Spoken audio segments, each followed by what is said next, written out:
Hello friends, எல்லோரும் எப்படி இருக்கீங்க? நல்லா இருக்கீங்களா? சாப்பிட்டீங்களா? ஓகே, வாங்க வீடியோக்குள்ளே போகலாம். அதுக்கு முன்னாடி என் சேனலை சப்ஸ்கிரைப் பண்ணாதவங்க சப்ஸ்கிரைப் பண்ணுங்கள்.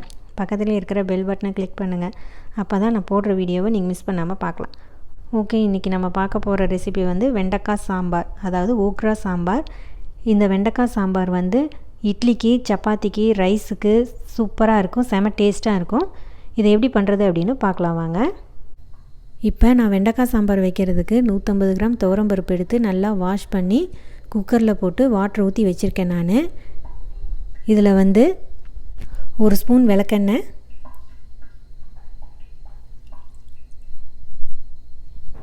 1 ஸ்பூன் மஞ்சள் தூள், ஒரு 10 பல்லு பூண்டு,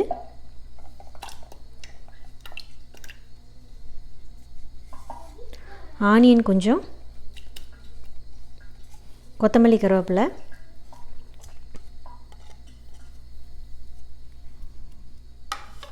கால் ஸ்பூன் சீரகம். நல்லா மிக்ஸ் பண்ணிவிட்டு இப்போ 2 விசில் வரட்டும். குக்கரை மூடி வச்சிடலாம்.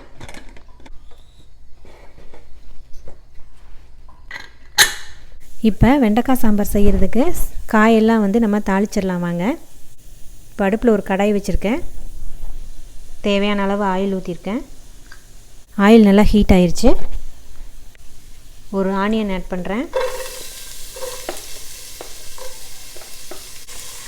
ஆனியன் பச்சை வாசனை போகிற வரைக்கும் நல்லா வதக்கிக்கலாம்.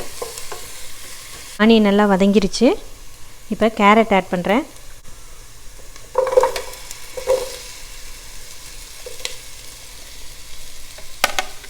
ஒரு முருங்கைக்காய். பச்சை வாசனை போகிற வரைக்கும் கொஞ்சம் வதக்கிடலாம். இப்போ கேரட்டும் முருங்கைக்காவும் பச்சை வாசனையெல்லாம் போயிடுச்சு. 5 தக்காளி ஆட் பண்ணுறேன்.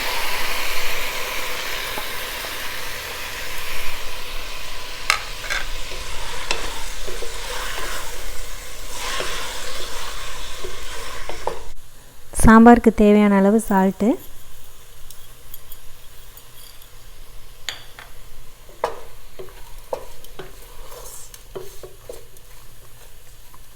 தக்காளி கொஞ்சம் வதங்கிருச்சு. இப்போ 1.5 ஸ்பூன் சாம்பார் தூள் ஆட் பண்ணுறேன். இது வீட்டில் அரைச்ச சாம்பார் தூள் தான்.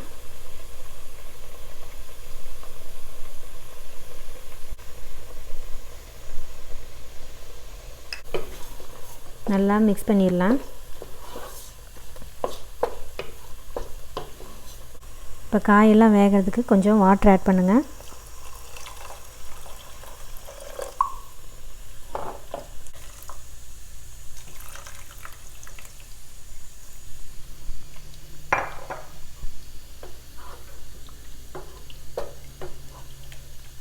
காயெல்லாம் வேகட்டும், மூடி வச்சிடலாம்.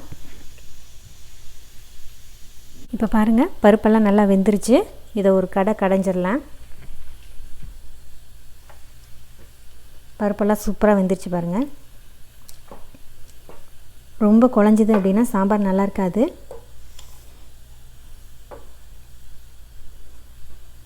இந்த மாதிரி கொஞ்சம் பருப்பாக இருந்தால் தான் நல்லாயிருக்கும் சாப்பிட்றதுக்கு டேஸ்ட்டாக. இப்போது ரொம்ப கடைய வேண்டாம். இப்போ பாருங்கள், கேரட்டும் முருங்கைக்காவும் நல்லா வெந்துருச்சு. இந்த ஸ்டேஜில் நம்ம வேக வச்ச பருப்பை ஆட் பண்ணிடலாம்.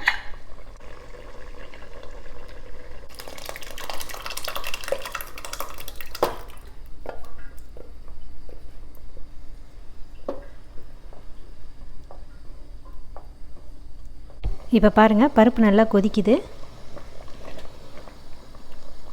தேவையான அளவு புளி தண்ணி ஆட் பண்ணுறேன்.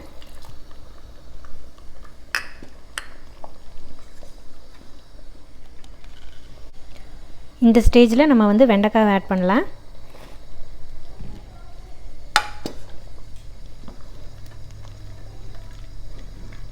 இப்போ பாருங்கள், வெண்டைக்காய் போட்டோன்னா நல்லா மூடி வைக்க வேண்டாம். இந்த மாதிரி கொஞ்சம் ஓப்பன் பண்ண மாதிரி மூடி வச்சுக்கோங்க. அப்போ தான் வெண்டைக்காய் வளவளப்பு இல்லாமல் இருக்கும். இப்போ வெண்டைக்காய் நல்லா வெந்துருச்சு.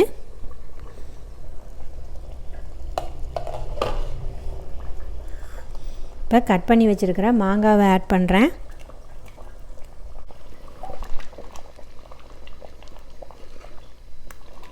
இப்போ பாருங்கள், சாம்பார் நல்லா கொதிக்குது. வெண்டைக்காயெல்லாம் நல்லா வெந்துருச்சு. இப்போ இதை இறக்கிடலாம். இப்போ சாம்பாருக்கு தாளிக்கிறதுக்கு ஒரு தாளிப்பு பேன் வச்சுருக்கேன். நான் பேனில் ஆயில் ஊற்றிருக்கேன். நான் ஆயில் நல்லா ஹீட் ஆயிடுச்சு. 1 ஸ்பூன் கடுகு உளுந்தம் பருப்பு,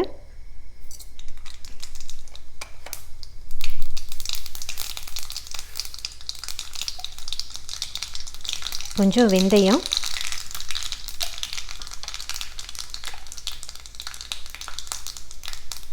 கால் ஸ்பூன் சீரகம், 2 வரமிளகாய், கொஞ்சம் பெருங்காயத்தூள், ஒரு வெங்காயம், கொஞ்சம் கருவேப்பிலை,